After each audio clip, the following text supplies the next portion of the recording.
Hi guys, so this is a long overdue introduction to the ordinary level paper. Um, Really, I teach higher level, but I have been asked to do some work on the ordinary level. So I'm gonna, as I mentioned to one or two of you in correspondence, I'm gonna try and do a video a week for the next few weeks anyway, just to get you set up.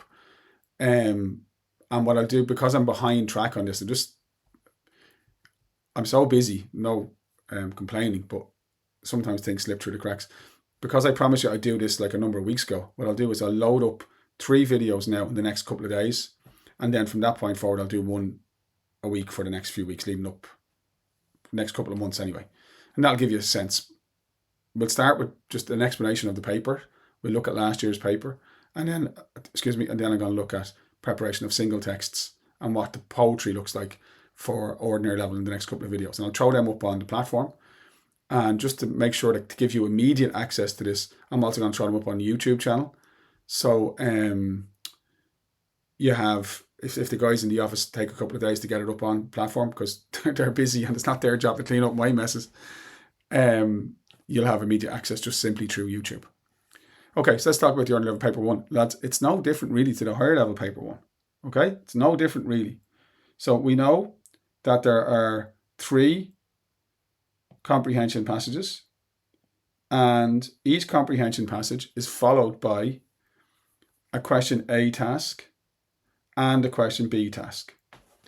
And your job is to look at all 3, not read them all in detail, but look at all 3 and decide which one you're going to answer for A and which one you're going to answer for B. And the only rule, as with higher level, is that if you, for example, decide to answer question A from text 1, then you must pick your question B from text 2 or 3. So what does that mean in the actual real world? Well, let's have a look at last year's paper 1 at ordinary level. So here it is here. You know, again, I'll talk about basic things really quickly. You have the same amount of time as the higher level lads. And I do believe that ordinary level lads tend to finish the paper too quickly. Take your time. You've got loads of time. You've got 3 tasks. So if you break it down across those 3 tasks, see, you've got to answer 2 questions. 1 question A. Candidates must answer a question A and a question B. And, you must answer 1 composition. So in last year's exam, there's your first question A. It was the extract from a novel, How to Build a Boat by Elaine Feeney. And we did this in class. Some of my students in Brunner, we did this in class, and I've done sample answers on this, and I'll do a video and show you how I would have approached answering it. But look, that's not what we're doing here. So the question A, the text is followed by an A and a B. So if you decide that you're going to do this here, well then that means that you cannot do this here. And the B you must pick from another text. Remember, each of these is worth 50 marks, just like the higher level paper. And the way the questions are broken down, the first question will be worth 15 marks. The second question will be worth 15 marks. And the third one will be split into 2 questions worth 10 marks each. Now, the little rule of thumb there, what you're going to try to do, and you know this already, and I'm conscious of the fact I'm telling you things you already know, is you're going to try to write 1 paragraph. I'll write this down here. 1 paragraph for every 5 marks.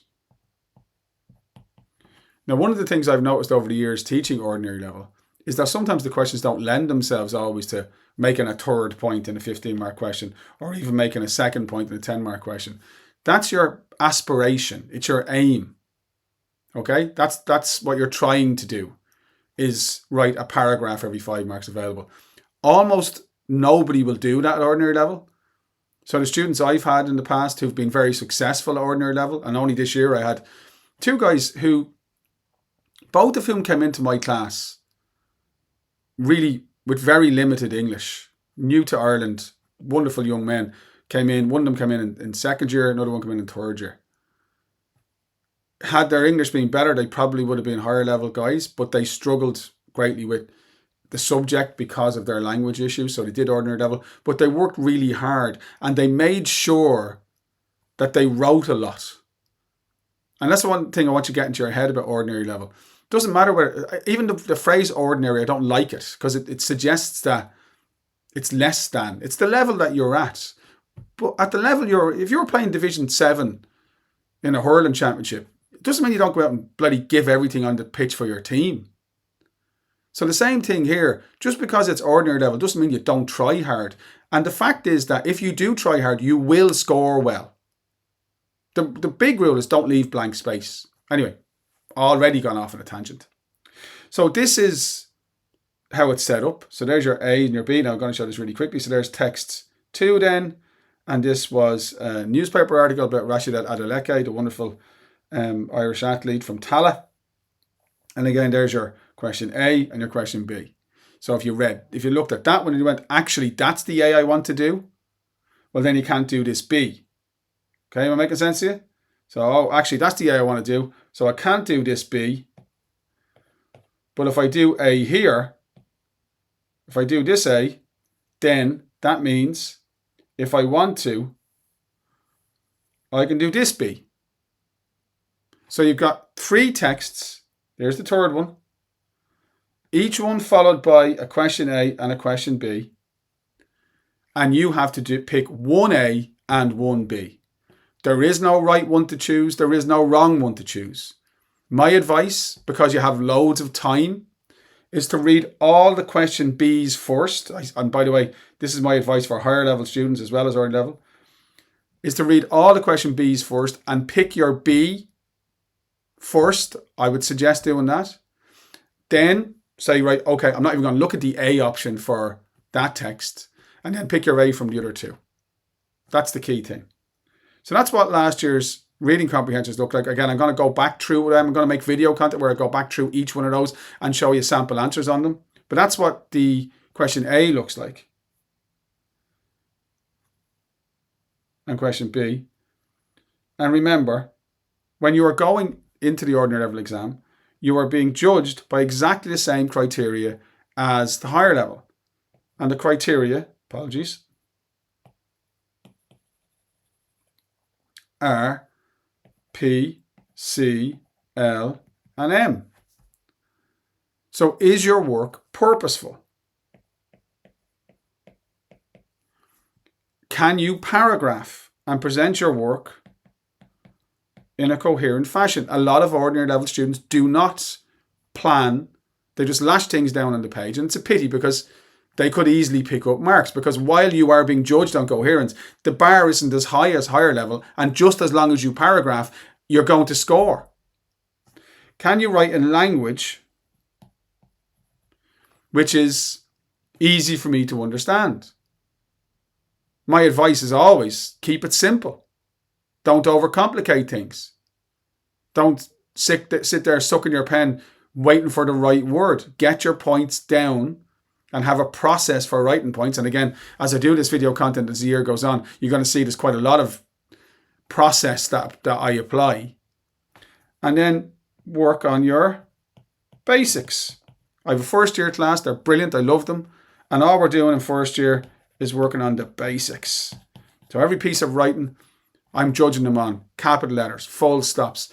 Some of the lads will have spelling and grammar waivers because there's issues there with dyslexia and dyspraxia. But generally, everybody can check their capital letters. Everybody can check their full stops. That's the basics. So when you go into the ordinary level exam, there's going to be no surprises on paper 1 in terms of your question A and question B. Question A, you read a passage, you answer those 3 questions on it. Question 3 will be divided into 2 parts. Question B is a creative writing exercise. We'll talk about those in another video when I show you a couple of question Bs. However, on paper 1, there's also the composing task. And the composing task is often very much undercooked by ordinary level students. Again, it's exactly the same setup as the higher level. There will be 7 options. You've got to pick one. You've got to try to write a substantial essay. At ordinary level, you're talking about 700-800 words would be a substantial essay. So that's going to be about 3 to 4 pages of the answer booklet, depending on the size of your handwriting. There will always be a personal essay option. There will always be a short story option. There will always be a speech. So what you need to do is go, okay, well, I know there's going to be a personal essay, so I like personal essays, so I'm going to practice writing. I'm going to look at all the personal essay options for the last 7 years. I'll go into examinations.ie and I look at all the questions and I'll have a bash of writing paragraphs. And again, I've written some and I'll show you samples. Then if you're not a personal essay person, you're a short story person, go, okay, I'm going to look at all the short story options and I'm going to try and write paragraphs. And that's how you practice. And that's how you get to the point where you walk into the exam and you go, no fear here. The speech is often presented as like a talk in ordinary. I'm going to show you the options now in a minute on last year's paper. But it still has the same rules. You're audience facing. You've got a point you want to convince the audience to agree with. You're going to use evidence. You're going to use emotive language. You're going to use language which appeals to the audience in a broad sense. You're going to structure your essay with an interesting opening, a conclusion that connects to the opening. You know, basic stuff, nothing too difficult. Okay. Now, so let's have a look at the composing options from last year's exam. As I said, there are 7 of them. And here they are. Right, you can ignore, see these kind of instructions up here. See these bits that start off each title. I'd ignore them. You don't have to refer to them, okay? So what you're looking for is the instruction in black, okay? So it says, write a personal essay in which you reflect on the challenges facing a typical week in your life. Gorgeous question. The only tricky bit is they're asking you to be reflective. I'll explain what that means when we do it. But look, a typical week in your life, it's just write as much as you can. Is getting out of bed hard? You know, where you live, is that difficult? Do you have to get the bus to school? Is there transport? Is that a challenge? Do you have problems in school? Do you have friendships that can be tricky to navigate? Do you have relationships with teachers that you find stressful? Do you play sport? Do you have to motivate yourself to, keep going training even on the dark, cold winter nights? It's not a difficult question. That's the first one. Then we have the short story. As I said, there will always be a short story. And a short story will always feature a character. In this particular case, the character has to overcome difficulties because of a significant change in his or her life. Now, what you can do there is you can write a story about your own life. You don't have to be huge. Now, sometimes students can be massively inventive, and I absolutely love that. But if you're struggling to, oh God, I don't know maybe that one. You write about your own life. Yeah, I've had challenges, but instead of writing in the first person, in the first person, me, I, you can write in the third person. So my name is Paul. So write the story about Paul and describe where Paul was and what Paul was doing and the challenges that Paul faced and the difficulties that he encountered and how he overcame them. And how these difficulties led to a change and how that change affected him. So nothing hugely challenging. Third one, magazine article. And you have to consider some of the challenges of adapting to life in a new country. So that was a lovely question.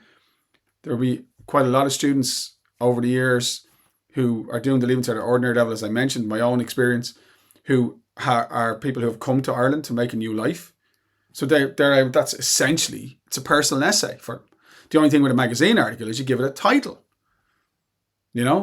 And you address your readers at the start. Maybe you give a feedback option at the end, but nothing too hugely difficult. You try to come up with 5 or 6 points that, are relevant to these particular challenges that a person, starting school, making friends, learning the language, finding somewhere to live, dietary differences, the weather, join the local GA club. not massively difficult. A second short story option. And this one here, the character has a corrupt leader. And again, you can see the theme of the paper is challenge and overcome. So pretty straightforward. Second personal essay option. Describe your own talents and consider how you have developed them. I mean, what a gorgeous question. And by the way, it says talents. Because what would happen there is somebody's really good at football and they write 2 or 3 paragraphs on, how they're really good at football. And then they stop after a page and a half and then they fail their Leaving Cert because it's too short. And this is worth 25%, don't forget, your composition. So it's 100 marks out of 400 and that's across the whole paper. So you have to make sure that you try to write loads. So it says talents, then you're looking for at least 3. You write a page on each one of your talents, just half a page in which you describe the talent and half a page in which you have developed it. And that's going to give an examiner an opportunity to reward you. That'd be kind of basic stuff. Now, if you go, well, I haven't got any talents, fine, don't do that question. There are 7 options. Gorgeous question. Here's the speech. You've been invited to deliver a speech entitled The Challenges Facing Our World Today to a youth forum of the United Nations. Write the text of the speech you would deliver. So it's a very, very formal location. United Nations, you're going to have to take a very, very formal tone. Very, very, very tricky question for ordinary level. Almost nobody did it last year. Would have been very, very, very unpopular. Not a big question for ordinary level students. Wouldn't have been a big question for higher level students. But I mean, look, if you wanted to do it, climate change, housing, education, the economy, the threat of democracy, social media, family relationships. All those things are a paragraph, right? Each one of those could be a challenge. And all you got to do is, ladies and gentlemen, esteemed guests, welcome here today. I'm delighted to, speak to you. It's my privilege to be invited here to make this address. And I want to talk to you about some of the real challenges facing our world today. The first thing I'd like to talk about is climate change. We've all seen the impact of climate change in our daily lives, and we were all shocked to see what happened in Valencia, in Spain, in the end of October, beginning of November 2025. And if you're going to write a speech, watch the news, read the newspapers or wherever you get your news from in an online source, and fill your essay full of such references. Then the 7th one was a feature article. Explore whether or not people nowadays are likely to complain officially when they are unhappy about something. Sorry, Mr. Examiner. I know you do, and you do a great job. Absolutely brilliant. I love the papers. I think they're always fair and they're always imaginative and they're always inventive. That was a bit of a shit question. I was like, that'll do. I would very much doubt whether many people picked that question. If they did, whether or not they did well. If your friend did it and they did well, great, fair play. But I could just see people running out of things to say after a page there. And I suppose that's the key when you're looking at your composing choice. And don't forget, at ordinary level, the same as higher level, you've got loads of time. So take your time to pick a question that actually suits you. So if you look at it and you go, well, that's people don't complain officially. They just go on the internet and they moan and they complain and I'll write about that. But how much more can you write? My voice should be in your head. We're looking for 3 to 4 pages of the booklet. Can you get 3 to 4 pages of the booklet out of that? Probably not. But you certainly could probably get 3 to 4 pages out of the challenges facing a typical week in your life, or adapting to life in a new country, or a short story about a person who's overcoming difficulties, or your talents, or, plenty of choices. That one, not so much. So that's the first little ordinary level video, looking at the breakdown of paper 1, and I'm going to do content in which I explain, like we're going to go through this paper 1. I'm going to show you sample answers and so on. But that's the introduction to paper 1, and I'm going to record a video now in which I introduce paper 2, and I'll get both of them onto the platform as soon as possible, and hopefully you might find that useful. And again, apologies about the delay in making this content.